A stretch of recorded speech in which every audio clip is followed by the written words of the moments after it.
Hello लोगोफोर बरायबाय बड जब info YouTube चेनेलाव आसा खालामो नोंथांमोना बयबो मोजां दङ। हेल्थ डिपार्टमेन्टआव साख्रि ओंखारबाय DHSFW आव ग्रेड 3 लेभेलाव नोंथांमोना अफलाइन एप्लाइ खालामनांगौ। लास्ट डेटआ 6 जानुवारि 2022।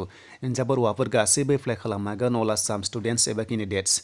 दा माब्रै एप्लाइ खालामगोन आरो बेसेबां क्वालिफिकेसन नांगौ आं नोंथांमोननो डिटेल्स होगासिनो दङ।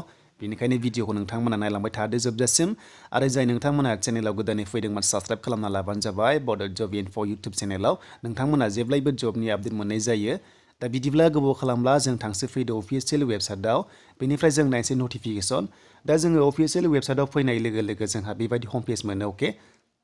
थ' बेबायदि मोननाय लोगो लोगो नोंथांमोना लेटेस्टआव नायबानो जाबाय गाहायाव फैनानै। दा गाहायाव फैनाय लोगो लोगो नोंथांमोना बेयाव एडभार्टाइजआव नायबानो जाबाय। बेनिफ्राय जोंहा बेयावनो फर्मखौ मोनगोन आरो नोंथांमोना डाउनलड खालामनानै बेखौहाय नोंथांमोना डाइरेक्ट साबमिट हैनांगोन। गुवाहाटियाव थांनानै बाय पस्ट जानाय नङा मानोना लास्ट डेटआ गैथारलिया। दानिया जोंहा बेयाव मोननै भेकेन्सि मोनदों माने पस्टआ मोननै बेनो जाबाय DRM आरो मोनसेया जाबाय VCCM। दा लोगोफोर बेयावनो दंखाजोबो गासैबो फर्मआ। दा बिदिब्ला जोङो फै नायनोसै बेसेबां भेकेन्सि दङ आरो जोंहा मारै एप्लाइ खालामनांगौ क्वालिफिकेसन बैसो। दानिया जोंहा बेयाव अफिसियेल नटिफिकेसन डाउनलड खालामसै। दा जोङो DRM खौ नायग्रोनोसै जोंहा बेसेबां क्वालिफिकेसन नांगौ आरो पस्टिंआ बबेयाव जागोन गासैबो दंखाजोबो। दा जों भिउ खालामबाय। दा भिउ खालामनाय लोगो लोगो नोंथांमोना बेयाव बेबायदि मोनगोन। दा बे पस्टआ जाबाय नोंथांमोना पस्टिं जागोन बेनो जादों साउथ सलमारायाव जागोन, सराइदेवआव जागोन, बिश्वनाथ सारियालियाव जागोन, बेनिफ्राय वेस्ट कार्बि आंलं। थ' नोंथांमोना बे बिश्वनाथ डिस्ट्रिक्ट बेनिफ्राय सराइदेव, साउथ सलमारा, वेस्ट कार्बि आंलंआव नोंथांमोना पस्टिं जागोननो। बेनिफ्राय क्वालिफिकेसना बिदिनो चेस पास जायखिजाया साइन्स स्ट्रिम बेयाव खोथा गैया। आर्ट्सआबो हागोन कमार्सआबो हागोन नाथाय नोंथांमोना ITI खालामनाय जानांगौ बेनो जाबाय एयार कन्डिशनिं एबा नोंथांमोना रेफ्रिजारेशन्स आरो लोगोसे डिप्ल'मा इन मेकानिकेलाव दङब्लाबो इन्जिनियारिं खालामनाय हागोन। बेनिफ्राय इंलिश एसामिस बड' रोंनाय जानांगौ आरो लोगोसे 6 मान्थ्स डिप्ल'मा कम्पिउटार सार्टिफिकेट थाबावनांगौ आरो लोगोसे बिबावदों मिनिमाम 1 year वर्किं एक्सपिरियेन्स नोंथांमोना बे लेभेलाव मावनाय दङब्लासो हागोन। आरो एप्लाइनि लास्ट डेटआ अफलाइनसो 6 जानुवारिसिम थागोन। नोंथांमोना अफलाइन एप्लाइ खालामनांगौ बे नोंथांमोना नुनाय एड्रेसाव।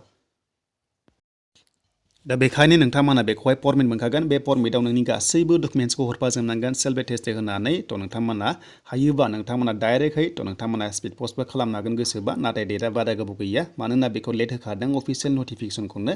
थ' बेनिफ्राय जों गुबुन पस्टआव नायोब्ला नोंथांमोना बेयाव नुनो मोन्दों बे पस्टआ जाबाय नोंथांमोनाबो बेबादि डिस्ट्रिक्टआव पस्टिं जागोननो बेनो जाबाय नोंथांमोना बेयाव नुनो मोन्दों बिश्वनाथ, सराइदेव, हजाय, कार्बि आंलं, माजुलि, साउथ सलमारा दङ, बेनिफ्राय बरपेटा दङ, नगाव आरो लोगोसे कार्बि आंलं दंबावो, बेनिफ्राय काछाराव दङ। स' नोंथांमोना बेफोरबायदि डिस्ट्रिक्टआव पस्टिं जागोन। दा बेयाव क्वालिफिकेसना बिदों ग्रेजुवेट जानांगोन आरो बे पस्टआ जाबाय नोंथांमोना नुनो मोन्दों गासैबो कन्ट्रेक्चुएल भेक्सिन कल चेन मेनेजार। थ' नोंथांमोना बे VCCM आवहाय मावनो हागोन। बेनिफ्राय नोंथांमोननि फरायनाया जायखिजाया ग्रेजुवेट बेनिफ्राय नोंथांमोना बेयाव खुनु डिप्ल'मा नाङा बाट नोंथांमोना जास्ट कम्पिउटार सार्टिफिकेट नांगौ 6 मान्थ्सनि। बेयाव बेलेग एक्सट्रा क्वालिफिकेसन नाङा जास्ट नोंथांमोना ग्रेजुवेट जाब्लानो एप्लाइ खालामनो हागोन। बेनिफ्राय 6 मान्थ्स कम्पिउटार सार्टिफिकेट थानांगौ। बैसोआ नोंथांमोननिया 21 इयार्सनिफ्राय 40 इयार्ससिम बेयाव बाहागो लानो हागोन बा नोंथांमोना एप्लाइखौ खालामनो हागोन। आरो बे एप्लाइ प्रसेसा सेमानो अफलाइन। थ' नोंथांमोना फर्मेटखौ डाउनलड खालामना नायनो हागोन। दा नोंथांमोना दानिया फर्मखौ नायनोबा फर्म नांगौबा स' नोंथांमोना बे वेबसाइटआव फैनानै डाउनलड खालामनो हागोन। दा बिदिब्ला जों नायनो फै फर्मआ माबायदि स' नोंथांमोना बोरै फिल खालामनांगौ बेखौबो नोंथांमोना नायलांखादो। जायफोरा इन्टारेस्टेड दङ थ' नोंथांमोना एप्लाइ खालामबानो जाबाय। थ' भेकेन्सिया गासै 14 दङ गासैखौबो लानानै मोनसे पस्टआव सासेल' दङ मोनसे डिस्ट्रिक्टआव अब्लाबो बयबो एप्लाइ खालामनो हायो अल आसाम। थ' नोंथांमोना बयबो एप्लाइ खालामनो हायो। दा नोंथांमोना बे एप्लिकेसन फर्मखौ नोंथांमोना गाहायाव नुनो मोन्दों बेयाव थुनाय लोगो लोगोनो नोंथांमोना फर्मखौहाय डाउनलड खालामना लानो हागोन आरो बेनिफ्राय नोंथांमोना बेयाव नायनोबो हागोन। दा जों नायनोसो फैदो जों माबायदि बेयाव मोन्दों थ' नोंथांमोना नायलांदो। दा बेनो जाबाय फर्मआ स' नोंथांमोना बेयाव बबे पस्टआव नोंथांमोना एप्लाइ खालामसानो डिस्ट्रिक्टआव बेयाव नोंथांमोना सेलेक्ट खालामजोबनो हायो गासैखौबो। थ' नोंथांमोना सेलेक्ट खालामजोबनो हायो आरो 1 2 3 नोंथांमोना होलांनो हायो। स' नोंथांमोना 1 2 3 नोंथांमोना लिरलांबानो जाबाय आरो। थ' बेनिफ्राय फट' नोंथांमोना होनांगौ। थ' नोंथांमोना फट' होबानो जाबाय। थ' फट'खौ गोदानखौ होनो होदों थ' नोंथांमोना बे बक्सआ फट'खौ होनो हादो। बेनिफ्राय गाहायाव नोंनि एड्रेसखौ गासैखौ फिल खालामना होदो। थ' नोंथांमोना बेयाव जेरै नोंनि नाम, father's name, date of birth थ' नोंथांमोना गासैखौबो होनानै बेयाव नोंथांमोना स्पिड पस्ट खालाम एबा नोंथांमोना डाइरेक्ट साबमिट हैबानो जाबाय। नाथाय आं लोगोफोर बेयाव रिकमेन्ड खालामदों जे नोंथांमोना डाइरेक्ट थांनानै होयोब्ला साबसिन जागोन मानोना डेटआ बारा गोबाव गैला। दा अफिसियेल वेबसाइटआवनो बेखौ लेट होखादों थ' बेखायनो नोंथांमोना दासो भिडिअखौ नुनो मोनबाय।